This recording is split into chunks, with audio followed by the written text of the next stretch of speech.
ونعوذ بالله من شرور أنفسنا ومن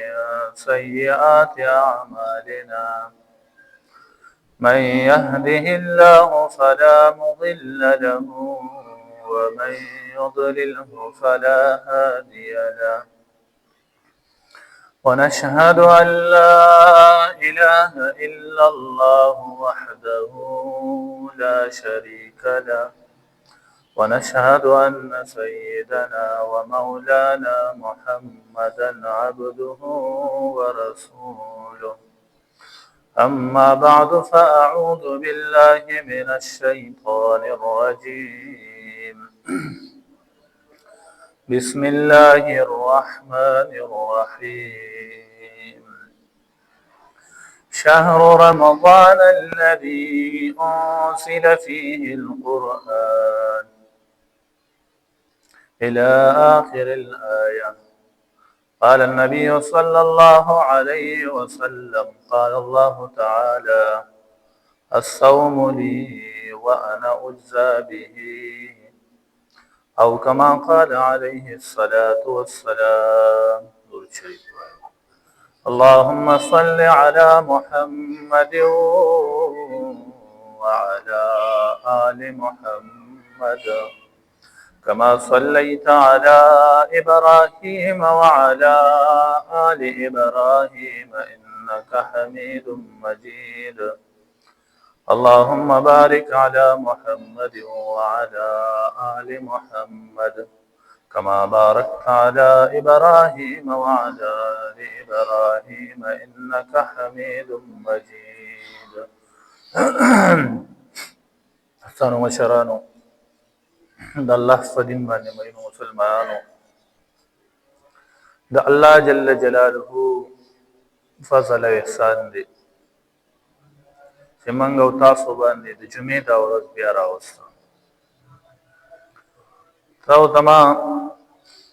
د پیغمبر علیه الصلاۃ والسلام سیرت شروع کړو او هغه زینو ته ورسېدو چې په صحابه کرام او نبی علیه الصلاۃ والسلام باندې چې څومره تکالیف او څومره سخت تیرې شوی هغه ته ورسېدل. خو لیکن رمضان راغلو د رمضان مبارک به ان شاء الله د دو جمعې تقریر کوو نو روزه هم ختم شي او چې کومه اهمه مسلې دي هغه به موږ زدم کو. رمضان میاشت ډیره بهترینه میاشت ده، ډیره افضل میاشت ده. فرمایي چې د دې ټولو میاشتو سردار میاشت دا د رمضان ده. الله جل جلاله صفت کوي فرمایي شهر رمضان الذي انزل فيه القرآن. دا د رمضان میاشت دا هغه ده چې فدې کې قرآن نازل شوی دی، قرآن پکې نازل شوی دی. د رمضان میاشت او د دې قدر دا مونږ ته ولې نه محسوسېږي؟ د هغې وجه دا ده چې مونږ په دنیا کې په کاروبارونو کې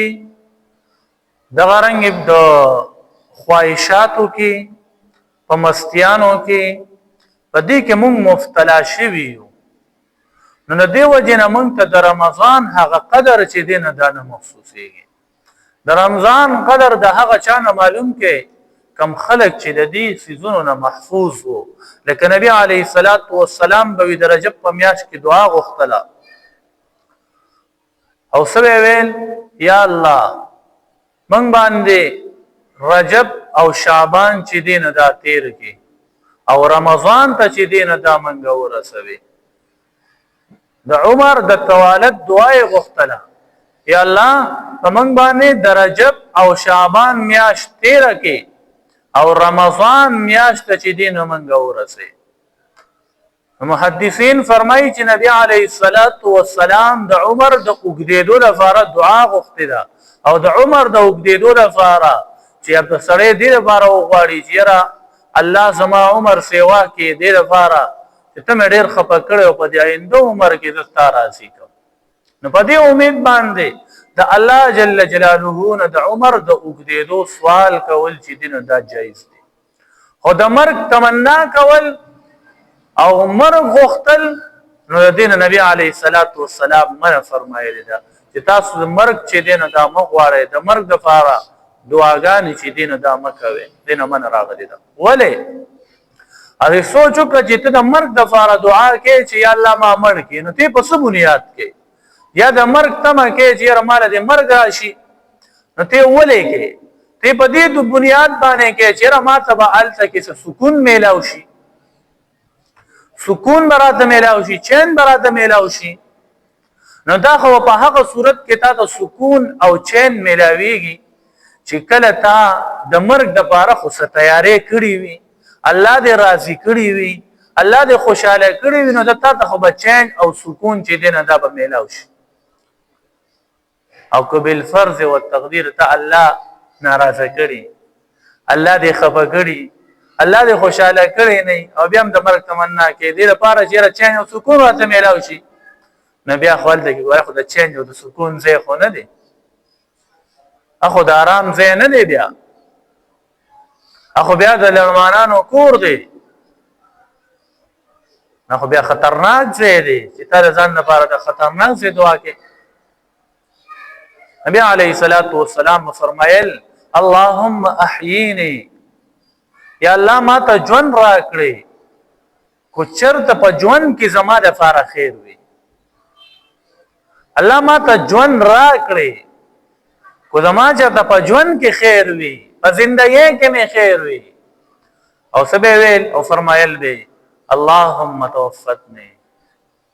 یا الله ته ما لره وفات کې کو چرې ما دپاره وفات کول چې دینه دا بهتر وي نو دا دعا غوښتل دا جایز دی الله کو ما دپاره په زندګۍ کې خیر وي یا الله ما له زندګي سیوا کې او کو په زندګۍ کې مې خیر نه وي نو یا الله زما زندګي دا کمه کې مال وفات راوړي نو داسې قسمه دعاګانې کول چې دي نو دا ثابت دی نبی علیه الصلاۃ والسلام ځان دپاره داسې دعاګانې چې دي نه دا کړي دي میاشت د رمضان دا اوس په موږ باندې راغله خو د دې نه مخکې د تاسو ته یو څو مقدمات اکدم یو دا ده چې د انسان خلقت دا د څه دپاره شوی دی د انسان خلقت دا شوی د عبادت دپاره دی الله جل جلاله قرآن کې فرمایي وما خلقت الجن والانس الا ليعبدون دا انسان او جنات دا ما صرف د خپل معرفت دپاره پیدا کړی د خپل عبادت دپاره ما پیدا کړی دی ونو الله جل جلاله خو فرښتې د عبادت دپاره پیدا کړی نو هغه کافي نه وي د انسان ولې پیدا کړو نو الله جل جلاله فرښتې پیدا کړې وي خو فرښتو کې د خواهشاتو ماده چې ده نو دا نه وه نفس پرستی چې ده نو دا په فرښتو کې دا ماده نشته الله جل جلاله انسان د عبادت لپاره پیدا کړو خو لیکن په ده کې د خواهشاتو ماده نفس پرستی دا یې پکې هم ایښودې ده چې دا انسان پر خپلو خواهشاتو باندې غالب شي پر خپل نفس باندې غالب شي او دی الله ته متوجه شي داسې عبادت کول بیا د عبادت دا په دوه قسمه باندې دی عبادت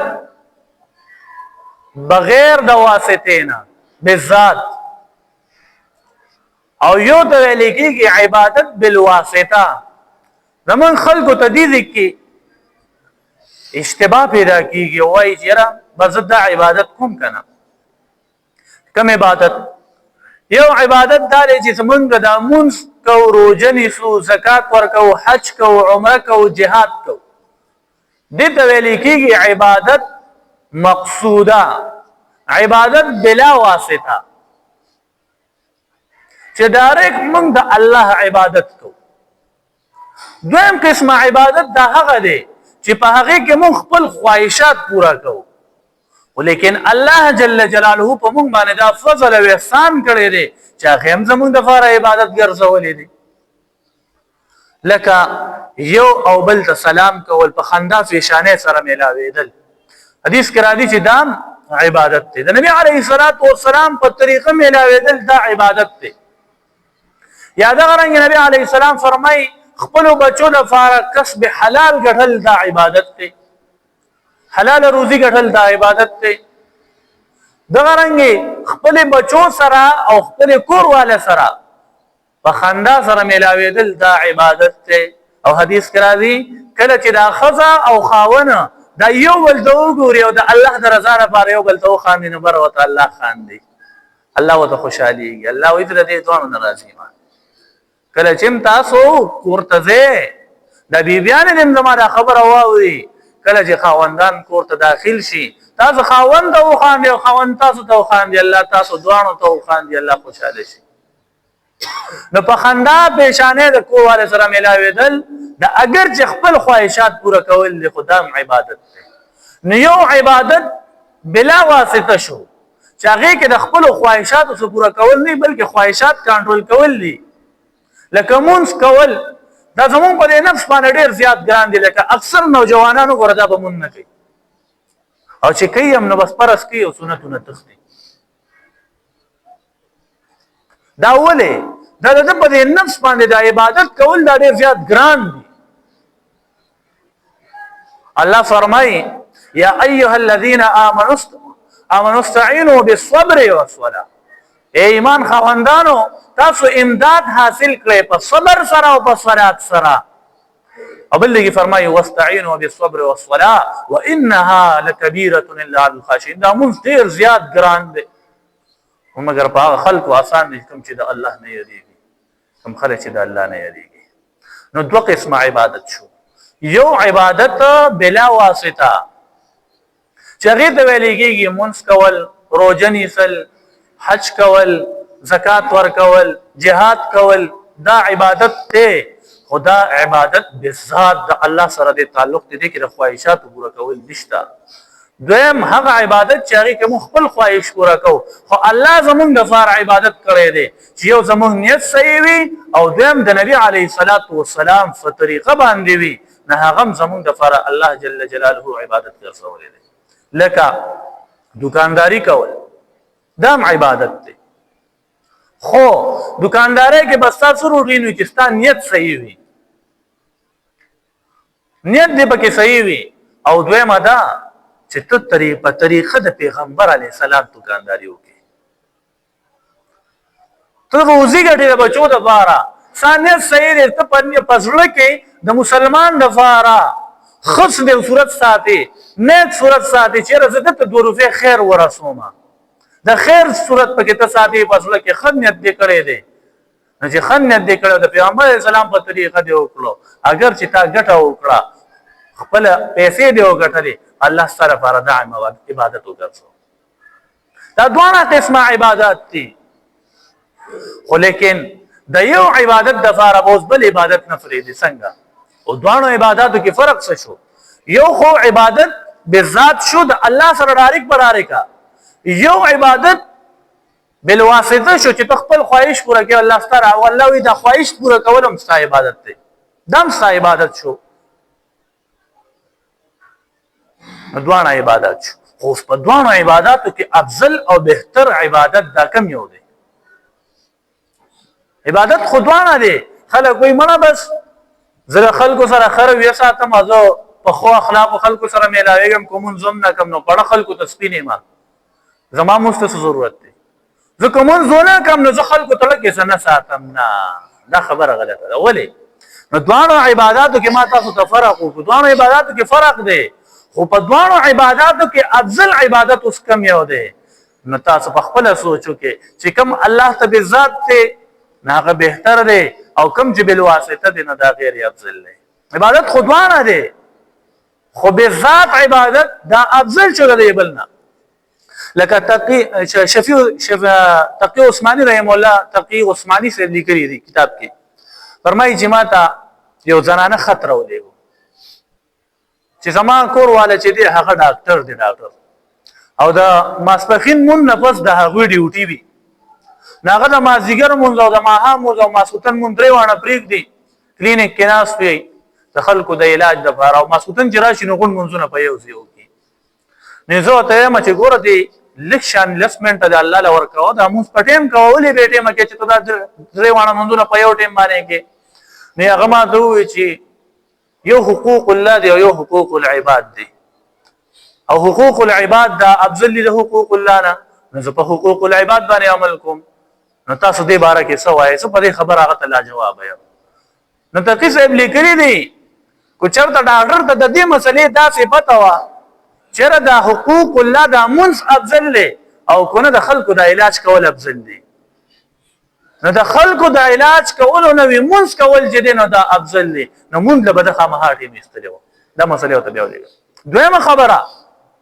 په دې کلینیک کې چې ویدې ناست وي او دته متیازې ورشي ډکې متیازې ورشي د خپل حاجت دپاره وځي که نه وځي بیا دی بیا ولې د انسانانو حاجتونه نه پوره کېدي ولې خپل د حاجت دپاره پاسي نو دغه رنګې الله په ده باندې مونځ فرض کړی دی نه دی به اول مونځ کوي او په عباداتو کې د ټولو نه افضل عبادت چې دی نه هغه مونځ دی او یاد ساتئ زمونږ د نفس او زمونږ د عملونه دا الله مونږ نه اخیستي دي الله فرمایي ان الله اشترى من المؤمنین انفسهم واموالهم بان لهم الجنه الله اواز کوي الله وایي اے خلکو تاسو نه ما دا ستاسو نفسونه ستاسو دا جان او مال دا ما اخیستی دی په څه سره بان لهم الجنه په دې صورت سره چې زه به تاسو له جنت ته رکوم تاسو جنت غواړئ او که نه غواړئ جنت خو غون غواړو خو دا خو الله زمونږ نه په دې جان سره اخیستی دی الله به مونږ له جنت راکوي خو چې کله مونږ د خپل نفس الله ته حواله کړو هله به یې راکوي الله به مونږ له جنت راکوي خو چې مونږ کله د خپل مال الله ته حواله کړو هله به الله مونږ له جنت راکوي نو موږ خو خپل ځانونه الله ته نه دي حواله کړی باوجود د دې چې الله مونږ نه اخیستي دي خو بیا یې مونږ له اختیار راکړو یو کال 11 میاشتې بیا هم مونږ ته وایي چې دی دا تا وسرئ دا نفس او دا مال او دا جان دی تا سرئ ځه ثابت کالګر ځه خو په دې کال کې یو په ورځ کې یو ګنټه ماله راکوه ثابت کال کې یو ګنټه ماله یعنې سهار مونځ کوه ماسپښین کوه مازدیګر کوه ماښام کوه ماسخوتن مونځ چې دی نه دا پابندۍ سره کوه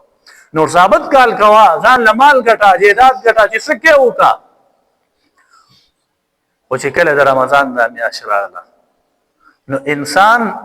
خپل روحانیت دا ختم کړی وي رمضان میاشت چې راځي نو د انسان روحانیت ختم شي مادیت په د غالبه وي مادیت څه ته وایي روحانیت ته ورته ما روح ویلي روح څه کیفیت روح خبره مونږ کړې وه مادیت د جسم ته مادیت ویلې کېږي نو د جسم چې څومره تقاضي دي مال ګټل اولاد سره مینه کول دغه رنګې وي سره مینه کول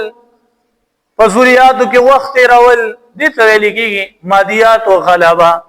نو د 11 میاشتو کې دا مادیات په مونږ باندې غلبه وکړي نو چې کله دا مادیت غالب شي نو الله بیا یو میاشت راوسته چې یاره ستا دا روحانیت په دې مادیت باندې اوس بیا غالب شي نو الله وایي چې لکه اوس تو فرض مونځ کې نو ستا یو فرض به ګورې اوس په اویا باندې بدلېږي اوس چې ته نفل کې اب ستا په فرضو باندې بدلېږي ځکه اصابت کال ته زمانه لرې شوی وي زمانه لرې شوی او چې بیا زما قربت حاصله نو زه په تا باندې اوس یو میاشت راولم نو ویې فرمایل یا ایها الذین آمنوا کتب علیکم الصیام اے د ایمان خاوندانو روزه مې په تاسو فرض کړې ده روزه مې د باندې فرض کړې ده یا ایها الذین آمنوا کتب علیکم الصیام کما کتب علی الذین من قبلکم لکه څنګه چې مخکې ستاسو نه په نورو قومونو باندې فرض کړې وه دغه رنګې په تاسو هم ما روزه چې ده نو دا فرض کړه څه دپاره دی الله روزه فرض کړې ده الله وی یتقون دې دپاره چې تاسو پرهیزګاره شئ متقیان شئ ځان کې تقوا راولئ د تقوا دپاره ځکه چې 11 میاشتې تاسو زما نه لرې شوې وې زما د قربت نه لرې شوې وې اوس غواړم چې تاسو بیا ځان ته رانږدې کړم نو د رمضان میاشت مې د باندې راوسته رمضان په میاشت کې 40 قربت الله مونږ ته سیوایي راکړه په کوم صورت کې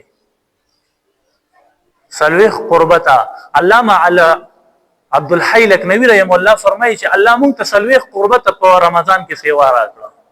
او څنګه سیوا راکړه نبی علیه الصلاۃ والسلام فرمایي چې د سجدې د حالت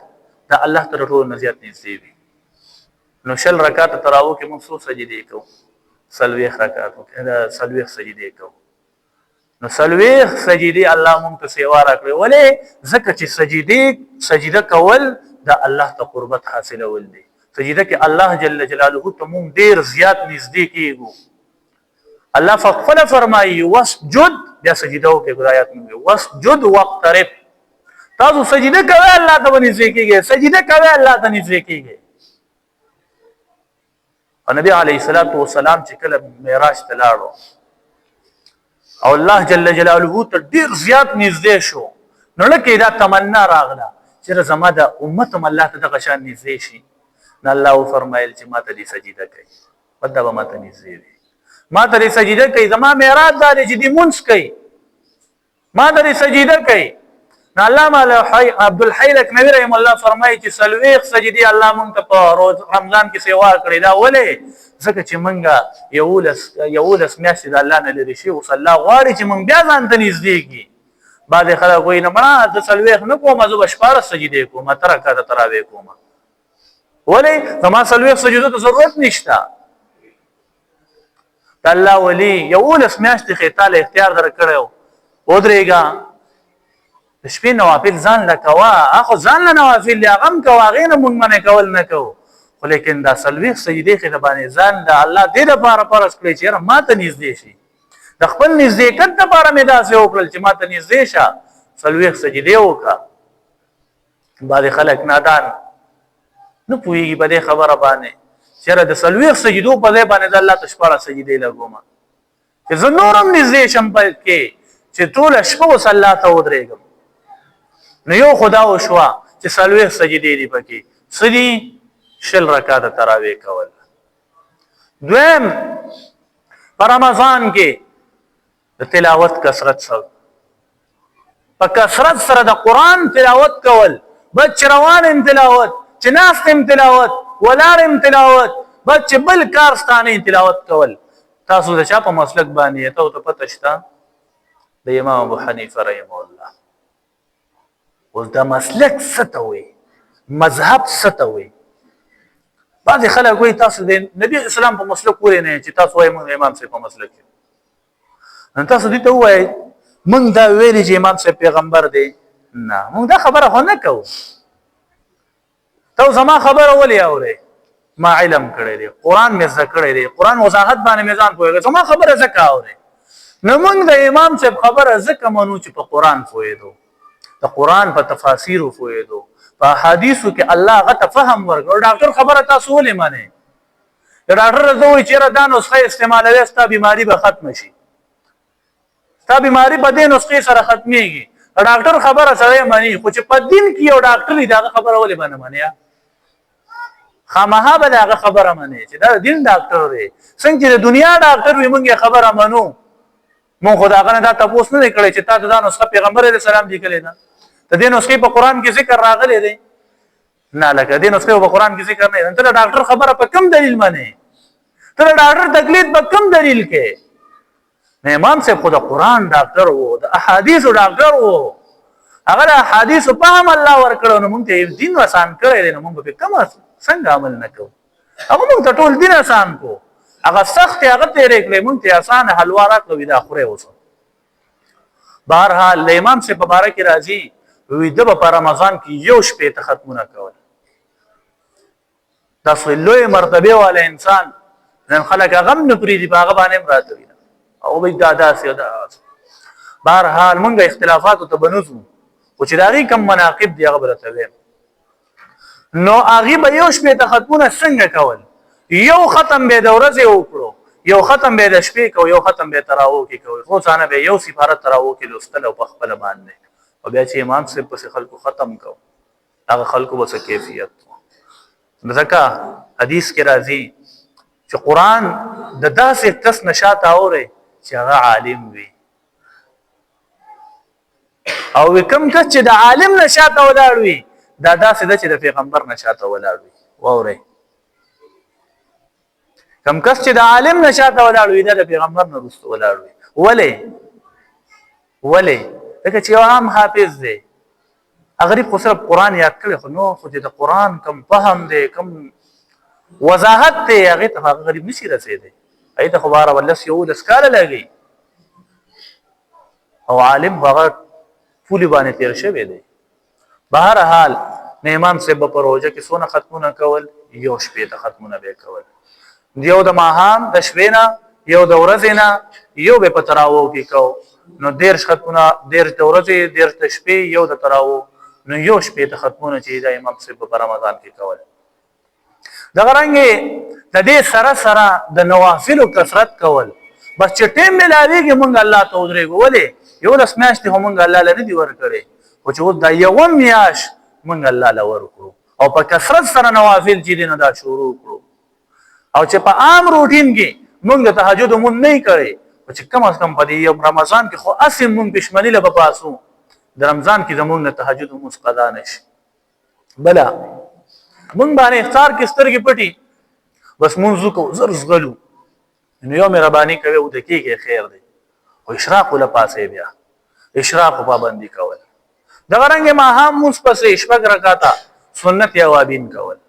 چې ردی مونږ خبر فور اهتمام په رمضان کې کوو کو په نورو میاش یو لس میاش الله مونږ له اختیار راکړي چې څه کوي خدای یو میاش چې مونږ الله تر قربت حاصلو چې دې کې هر قسم نوافل چې دین دا مونږ کو چې دا مونږ نه پاتې کیږي د غرنګ لس ساختي لس بجې ساختي مونږ دوه رکعاته کول یا څلور رکعاته کول چې دا مونږ نه پاتې کیږي د غرنګ